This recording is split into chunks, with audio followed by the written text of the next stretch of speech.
Hello and welcome to health insight. আমি ধ্রুব। আর আজ ভীষণ একটি কমন সমস্যার কথা আলোচনা করব, যার নাম হচ্ছে জন্ডিস। আমরা জানার চেষ্টা করব জন্ডিস কি, কেন হয়, কোন কোন লক্ষণগুলো দেখলে আপনারা সতর্ক হবেন, কখন চিকিৎসকের কাছে পৌঁছবেন। এবং এই সবকটা প্রশ্নের উত্তর পেতে আমরা চলে এসেছি ডক্টর এস এ মল্লিকের ক্লিনিকে। নমস্কার ডাক্তারবাবু। নমস্কার। হেলথ ইনসাইটে আপনাকে স্বাগত। Jaundice, case jaundice. তো জন্ডিস বিষয়টা কি অ্যাকচুয়ালি? জন্ডিস হচ্ছে একটা রোগের উপসর্গ যেখানে আমাদের চোখের রং, চামড়ার রং, পেচ্ছাপের রং হলুদ হয়ে যায়, কারণ বিলিরুবিন বলে একটা পিগমেন্ট রক্তে বেড়ে যায়, সেটাকেই জন্ডিস বলে। জন্ডিস কোনো একটা রোগের নাম না, একটা রোগের উপসর্গ। এর নিচে মানে এর পেছনে কোনো একটা রোগের উপস্থিতি আছে, সেটাই আমরা বোঝাতে চাই এবং সেটাকে জন্ডিস বলি আর কি। আচ্ছা, এর একটা ডাক্তারি নাম আছে, ইকটেরাস বলে। এই যে বিলিরুবিন, এর স্বাভাবিক মাত্রা কত রক্তে? বিলিরুবিনের স্বাভাবিক মাত্রা একের নিচে আইডিয়ালি বলি, কিছু কিছু ক্ষেত্রে 2 অবধি আমরা কনসিডার করি নর্মাল। আবার অনেক পেশেন্ট আমরা পাই এবং যেগুলো কিছু কিছু জেনেটিক ডিসঅর্ডার থাকে, গিলবার্ট সিনড্রোম ইত্যাদি, সেগুলোতে আবার 3-3.5 অবধিও নর্মাল আমরা দেখি। ফলে বিলিরুবিনের এরকম নির্দিষ্ট কোনো মাত্রা নেই, তবে নর্মালের থেকে বেশি হলে জন্ডিস অ্যাপিয়ার করে। আচ্ছা আচ্ছা। তো এটা সারা গাকে হলুদ করে দেয়, মানে এটা কেন হয় আর কি? ওই যে বিলিরুবিন পিগমেন্টের জন্য। আচ্ছা, ওর পিগমেন্টেশনের জন্য। হ্যাঁ, পিগমেন্টেশনের জন্য ওটা ইয়েলোইশ ডিসকালারেশন হয়, স্কিন, কনজাংটিভা এন্ড ইউরিন। তো এটা আসে কোত্থেকে? এটা মূলত বিলিরুবিন হিমোগ্লোবিন থেকে আসে। আমাদের হিমোগ্লোবিন রক্তে যেটা থাকে সেটার মেটাবলিজম হয়ে বিলিরুবিন তৈরি হয়। আচ্ছা, তো আপনি বলছেন যে জন্ডিস হওয়ার পেছনে কোনো না কোনো কারণ থাকে, তো কি কি কারণ থাকে?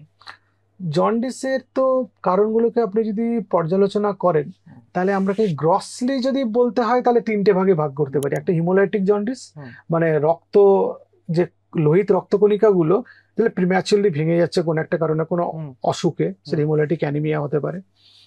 2 নম্বর হেপাটোসেলুলার জন্ডিস, আমরা যেই ভাইরাল ফিভার টিভার গুলো দেখি, hepatitis A, hepatitis E, B, C, এগুলো হেপাটোসেলুলার জন্ডিস। আর এক ধরনের অবস্ট্রাকটিভ জন্ডিস হয়, যে কোনো কারণে অবস্ট্রাকশন হয়েছে কোন একটা পথে, সেক্ষেত্রে হতে পারে।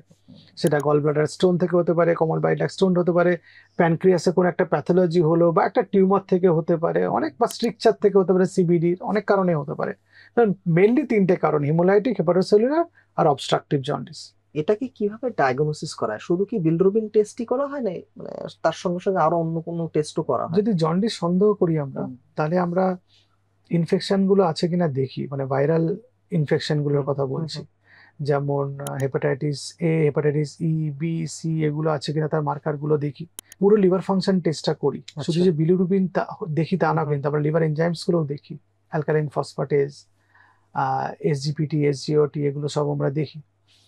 আমরা কিছু কিছু ক্ষেত্রে যদি বুঝি তাহলে লেপ্টোস্পাইরা ইনফেকশন হয়েছে কিনা সেটাও দেখি, আর একটা আলট্রাসোনোগ্রাফি করতে দিই, যে কোনো কারণে অবস্ট্রাকশন হচ্ছে কিনা কোথাও, বা গলব্লাডার স্টোন আছে কিনা, বা কমন বাইল ডাক্ট স্টোন আছে কিনা, বা প্যানক্রিয়াটিক কোনো গ্রোথ আছে কিনা, বা আরো কিছু কয়েকটা জিনিস, লিভার ইকোটেক্সচার দেখা, যে সিরোসিস হয়েছে কিনা সেটাও দেখতে হয়। তো একটা কিছু ব্লাড টেস্ট আমরা করতে দিই, তার সঙ্গে একটা আলট্রাসোনোগ্রাফি করতে দিই ইনিশিয়াল ইনভেস্টিগেশন হিসাবে। আচ্ছা, তো এই টেস্টগুলো মূলত করা হয় যদি আপনার জন্ডিস হয়। তো জন্ডিস হলে মানে আমরা দেখেছি বহু মানুষ ঘরোয়া টোটকা ইউজ করেন। আমি কি কি টোটকা আমি সেগুলো বলছি না, এবং তারা বাড়িতে বসে থাকেন এবং অপেক্ষা করেন যে ওটা সেরে যাবে আর কি। তো এরকম কি হয় যে আপনি ঘরে বিশ্রাম করলেন বা খাওয়া দাওয়া, একটু লাইট খাওয়া দাওয়া করলে জন্ডিস নিয়ে নিজে সেরে যাবে, এরকম কি হয়? হতেই পারে।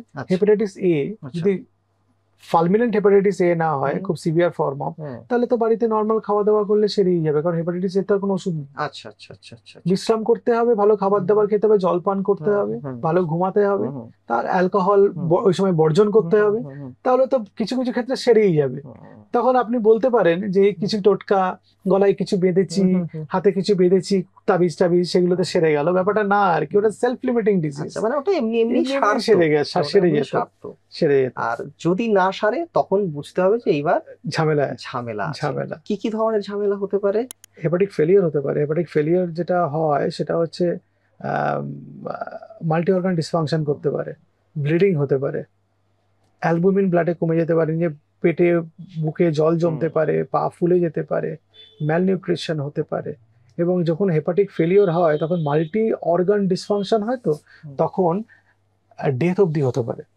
আচ্ছা, মানে ফলে হ্যাঁ, হেপাটাইটিস বা জন্ডিস নিয়ে অতটা অবহেলা না করাটাই মানে ভালো। এরকম নয় যে আমি ঘরোয়া টোটকা ইউজ করেই গেলাম, ততদিনে জন্ডিসটা এমন একটা জায়গায় পৌঁছে গেল যে সেখান থেকে আর ফেরত আসার কোনো জায়গা নেই, জায়গা নেই। এটাও আমার হতে মনে পারে। হয় হুম, জন্ডিসটা, যদি জন্ডিস কারো হয়, হুম। তাহলে আমার মনে হয় না বাড়িতে রেখে চিকিৎসা করাটা খুব ভালো হবে না, বলে। এখনো আছে বহু জায়গা গ্রামে গঞ্জে আমরা দেখি, তো তো যেখানে অপেক্ষা করা হয় যে না দেখি 3 দিন হলো, 4 দিন হলো, 5 দিন হলো, অপেক্ষা করা হয়, এবং যখন মানে অপেক্ষা করতে করতেও যখন হয় না তখন তারা ডাক্তারের কাছে পৌঁছেন, যেটা আমার মনে হয় বিপজ্জনক। জন্ডিস হয়েছে কারণটা কি, যদি জানা সাধারণ দরকার। জন্ডিস হয় তাহলে তো মানে ডাক্তার বাবু আপনাকে বলবেন সাধারণ খাবার দাবার খেতে। এক্স্যাক্টলি। কি ধরনের খাবার দাবার খেতে বলা হয়? একদম হোম ফুড যা আপনি হুম, রেগুলার খেতেন, শুধু আচ্ছা। মশলা তেল এগুলো কম খেতে হবে, হুম, ভাজাভুজি খাবেন না, হুম, আর জল পান করতে হবে, হুম, যে কোনো ভাইরাল হুম, ফিভারেও যে হুম, কোনো হুম, ইনফেকশন হলে আমরা হুম, বলি। এবার আপনার যদি অবস্ট্রাকটিভ জন্ডিস হয় তাহলে তো কোনো ফ্যাট খাবার দাবারই তখন কাজ করবে না। সহ্য করতে হুম, পারবে না, হুম, বমি টমি হতে পারে, হুম, তখন এই অবস্ট্রাকশনটাকে হুম, খুলতে হবে। হুম, সেটা হতে পারে কমন বাইল একটা একটা স্টেন্ট লাগাতে হতে হুম, পারে, বা পেরিঅ্যাম্পুলারি একটা টিউমার হয়েছে ডিউডেনামের নিচে হুম, প্যানক্রিয়াসের গায়ে, হুম, সেটাকে বাদ দিতে হবে, হুইপল সার্জারি হুম, বলে। হুম, বা গল ব্লাডারে থেকে আপনার জন্ডিসের গল ব্লাডারটা রিমুভ করতে হবে। এখন মুশকিলটা হচ্ছে যে আমরা জন্ডিস মানে একটা রোগ ভাবি, হুম, এবং সেটাতে ভাবি যে যে কোনো এই যেটা ভাবে অন্যান্য জন্ডিস সারে সেভাবেই সেরে গেল। জন্ডিসের অনেকগুলো কারণ যেটা আপনি অনেকগুলো বললেন, কারণ সেটা সাধারণ জন্ডিস হতে পারে, সেটা লিভার সিরোসিস পর্যন্ত হতে হতে পারে, পারে, আবার হয়তো গল স্টোনের গল গল ব্লাডের কোনো পাথর হয়তো এসে কোথাও আটকে অবস্ট্রাকশন যায়, করছে, সেটার কারণেও জন্ডিস হতে পারে। জন্ডিস আর অনেকগুলো কারণই অনেকগুলো আছে, যেটা কারণ। বুঝলাম। তো এইবার যেটা জানতে চাইবো যে এই যে জন্ডিস যদি কারো হয়, মানে সেটা কি, যেটা আপনি বলছেন হেপাটাইটিস বি বা হেপাটাইটিস এ থেকে জন্ডিস হয়, তো এটা কি একজনের থেকে আরেকজনে ছড়াতে পারে? হেপাটাইটিস গুলো একজন থেকে একজনে ছড়াতে পারে, হুম, কিভাবে আমি বলছি শুনুন। Hepatitis A R hepatitis E হচ্ছে ফিকো ওরাল রুট দিয়ে যায়, মানে হুম, খাবার বা হুম, জলের মাধ্যমে ছড়াতে হুম, পারে। হুম, তো বাড়িতে কারো হয়েছে, সে হুম, হাইজিন মেনটেন করছে না, হুম, হুম, হুম, বা পটি টটি করার পরে হুম, ভালো করে ক্লিন টিন করছেন না, হাত টাত কোথাও টাচ করছেন, বা খাবার সেই হাতে কাউকে খাবার দিচ্ছেন, সেটাতে হতে পারে। হুম, হুম, আবার বি যেটা, হুম, হেপাটাইটিস বি আর সি, তো ইনজেকশনের সিরিঞ্জের হুম, মাধ্যমে হুম, হতে পারে, আনপ্রোটেক্টেড হুম, সেক্সের মাধ্যমে হতে পারে, অথবা হুম, ব্লাডের হুম, মাধ্যমে হুম, হতে হুম, পারে। সেই হিসাবে ছড়াতে হুম, পারে আর কি, কারোর সঙ্গে সেক্সুয়াল হুম। কন্ট্যাক্ট হলো, সেটাতে ছড়াতে সেটা পারে। সাধারণভাবে ছড়ায় না আর কিন্তু কি। এরকম ছুঁয়ে দিলেন, হুম, হুম, কাউকে ছড়িয়ে গেল, ব্যাপারটা খুব একটা ওই দেখা যায় রকম না, ওরকম হতে পারে ওরকম না। হয় না। আচ্ছা, না, জন্ডিস হলে অনেকে কাঁচা হলুদ খায়, এটা কতটা সাইন্টিফিক? কাঁচা হলুদের তো একটা ইমিউনিটি বুস্টিং এফেক্ট হ্যাঁ, আছে। হ্যাঁ। ফলে সেটা জন্ডিসে খেয়ে যে মারাত্মক কিছু ক্ষতি হয়ে যাবে তা তো নয়, কিছুটা হুম, ইমিউনিটি বুস্ট আপ তো করবেই। হুম, তো খেতেই পারে, কিন্তু গাদা গাদা খাবার কোনো মানে নেই। হুম, মানে প্রয়োজন, বা খেলেও যে খুব হুম, বেশি উপকার হবে তার কোনো হুম, এভিডেন্স নেই। হুম। তবে খাওয়া যে যাবে না সেটাও আমি বলছি না, খেতেই পারেন। সে যেরকম অল্প লোকে খায় সেরকম খেতে পারেন, কিন্তু ইমিডিয়েট ওর যে ইফেক্ট, অ্যান্টি জন্ডিস প্রপার্টি আছে বা অ্যান্টি ভাইরাল প্রপার্টি আছে এই পার্টিকুলার জন্ডিস ভাইরাসের বা হেপাটাইটিস ভাইরাসের, ব্যাপারটা এরকম তা নয়। এরকম নয় এরকম আর কোনো কি, মানে এভিডেন্স আপনি নেই। খেতেই পারেন, হ্যাঁ, ঠিক আছে, কিন্তু এটা ভাবার কোনো কারণ নেই যে এটা খেলাম আর আমার জন্ডিস কমে সেরে গেল, গেল বা কমে এক্স্যাক্টলি। গেল, কারণ যেহেতু এর কারণ অনেক গভীরেও থাকতে পারে। এক্স্যাক্টলি। আচ্ছা, আরেকটা জিনিস বলি, জন্ডিস হলে সেটা হচ্ছে দু ধরনের, আরো দুটো খাবারের কথা বলি, হলুদের কথা কথা তো আগেই বললাম। একটা হচ্ছে বাতাবি লেবু আর একটা হচ্ছে আখের রস। পুষ্টিকর খাবার দুটোই, হ্যাঁ, মানে এটার সঙ্গে জন্ডিসের কি সম্পর্ক? সারানো কোনো সম্পর্ক কোনো নেই। সম্পর্ক নেই। কোনো সম্পর্ক নেই। হুম। ফ্রুট জুস হিসেবে আমি খেতে পারেন। বহু মানুষকে দেখেছি যে সকালে থেকে রাত অব্দি সে বাতাবি মা বা বাড়ির লোকজন ছুলে দিচ্ছে আর ছেলে যে বা কোনো মেয়ে ফল খাচ্ছে। খেলেই হবে, বাতাবি খাইয়েই যে জন্ডিস সারবে তার কোনো মানে নেই। যে কোনো ফল খাওয়ালেই চলবে, যে কোনো ফল, যে কোনো ফলের রস খাওয়ালেই চলবে। বাতাবি খাওয়াতে পারেন আপনি। আরেকটা কি ফল বললেন? আখের রস আর আখের বাতাবি। রস, হ্যাঁ, আখের রসও খাওয়াতে পারেন, বাতাবি হুম, লেবুর রসও আপনি খাওয়াতে পারেন, আচ্ছা। অন্যান্য খাবারের সঙ্গে খাওয়াতে পারেন, কিন্তু হুম, জন্ডিস মানে সারানোর প্রপার্টি এগুলোর আছে তা ব্যাপারটা নয়। কিন্তু একটা পুষ্টিকর খাবার হিসাবে, ফল ফল হিসাবে আপনি খাওয়াতে পারেন। ওকে। তো আরেকটা যেটা হচ্ছে যে বাচ্চাদের বাচ্চাদের জন্ডিস হওয়ার কি কারণ আছে আমি একটু বলে দিই। সেটা হচ্ছে বাচ্চাদের তো আমরা দেখেছি অনেক সময় ভূমিষ্ঠ হওয়ার পরপরই এক রকমের হ্যাঁ, জন্ডিস হয়। ফিজিওলজিক্যাল জন্ডিস বলে। হ্যাঁ।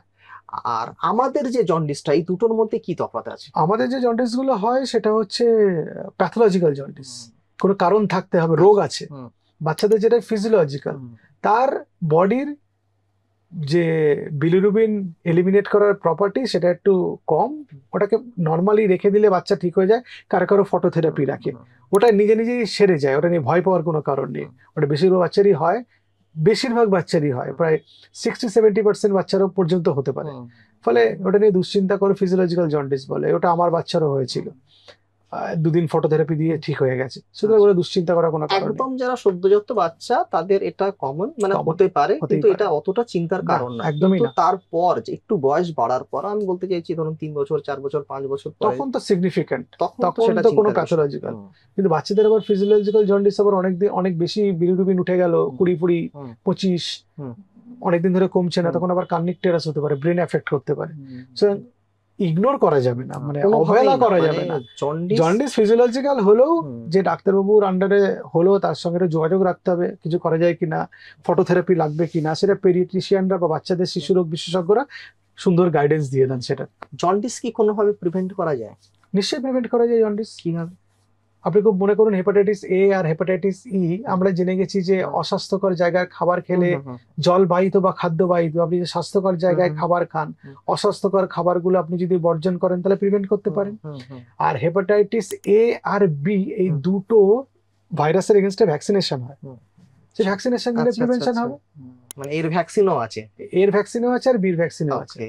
আচ্ছা, এইবার যেটা হচ্ছে যে জন্ডিস যদি সাধারণ হয়, যেটা হেপাটাইটিস এ বা যেটাই সাধারণ সংক্রমণের মাধ্যমে যেটা ছড়ায়, সেটা আপনি বলছেন ঘরে থাকলেও হয়ে যাবে।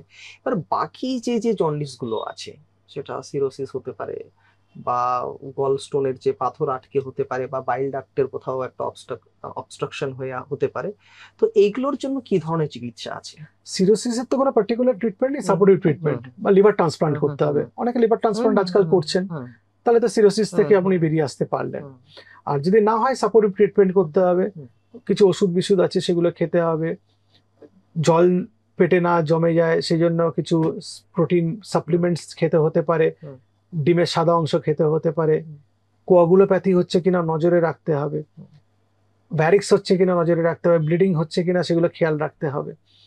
আর গলব্লাডার স্টোন থেকে যদি হয় সেটা গলব্লাডারকে রিমুভ করে দিতে হবে, স্টোন রিমুভ করতে হবে। তো যদি কমন বাইল একটা স্টোন নেমে আসে, ইআরসিপি করে স্টোন রিমুভ করে তারপরে দরকার পড়লে স্টেন্ট লাগানো, বা গলব্লাডারের স্টোন থেকে যদি নেমে আসে গলব্লাডারটাকে রিমুভ করতে হবে তারপর। আর যদি অবস্ট্রাকশন পেরিয়াম্পুলারি কার্সিনোমা বা টিউমার হয় তাহলে সেখানে উইপল সার্জারি বা কি সার্জিক্যাল প্রসিজিয়ার আছে সেগুলো রিমুভ করতে হবে। ওষুধের কি কোনো রোল নেই তাহলে? বেসিক্যালি যদি আপনি বলেন, আজকাল যে 800-ডিঅক্সিকোলিক অ্যাসিড মুড়িমুড়কির মতো ব্যবহার হয় জন্ডিস কমাতে, সেটা কতটা রোল আছে খুব কোয়েশ্চেন আছে এটা নিয়ে। আসলে প্রাইমারি বিলিয়ারি সিরোসিস বলে একটা অসুখ আছে, সেটাতেই এটা বেশি ব্যবহার করা হয়। তবে ওষুধের কিছু রোল আছে, ক্রনিক হেপাটাইটিস বি তার ওষুধ আছে, অনেক অনেক আজকাল ওষুধ বেরিয়ে গেছে। হেপাটাইটিস সির ওষুধ আছে, অ্যান্টিভাইরাল ড্রাগস, সেগুলো ব্যবহার করা যায়। আর হেপাটাইটিস এর জন্য কোনো ওষুধ নেই, ওদের সাপোর্টিভ ট্রিটমেন্ট করে সারে। আর যদি অন্য কোনো ওষুধ থেকে কোলেস্ট্যাটিক জন্ডিস হয়, যদি ওষুধ থেকে স্টেরয়েড বা ওরাল কন্ট্রাসেপটিভ পিল, সেগুলো বন্ধ করে আমাদের চিকিৎসা করতে হবে। আর যদি অন্য কোনো ধরনের ইনফেকশন, লেপ্টোস্পাইরা ইত্যাদি, তাহলে তো তার ইনজেকশন আছে, অ্যান্টিবায়োটিক ইনজেকশন আছে, ওষুধ আছে, তার ট্রিটমেন্টও আছে। কিন্তু পুরোটাই কি জন্ডিস হচ্ছে বা কি ধরনের তার উপরে ডিপেন্ড করবে, কারণটা খুঁজে বার করে তার উপর তার চিকিৎসা পদ্ধতি। তো যেটা বোঝা গেল যে জন্ডিস খানিকটা প্রিভেন্টেবল, আর বহু জন্ডিস আছে যেগুলো আপনি বাড়িতে বসেই আপনি ট্রিটমেন্ট করতে পারেন। তবে আপনি যেটা বললেন যে প্রত্যেকটা জন্ডিসের আগে কারণ খুঁজে বের করা দরকার, কারণ কোনোটা লিভার সিরোসিসও হতে পারে, কোনোটা গলস্টোনের সমস্যা হতে পারে, বাইল ডাক্টের সমস্যা হতে পারে, এবং প্রত্যেককেই জেনে নেওয়া উচিত যে তার জন্ডিসটা কেন হয়েছে এবং সেই মতো তার চিকিৎসাটা নেওয়া উচিত। থ্যাংক ইউ ডাক্তারবাবু, একটা একদম পরিষ্কার একটা সুন্দর আলোচনার মাধ্যমে জানতে পারলাম অ্যাকচুয়ালি জন্ডিসটা কি, কেন হয় এবং এর চিকিৎসা কি। তো আজ এই পর্যন্তই, আবার দেখা হবে অন্য কোনো দিন অন্য কোনো এপিসোডে। নমস্কার।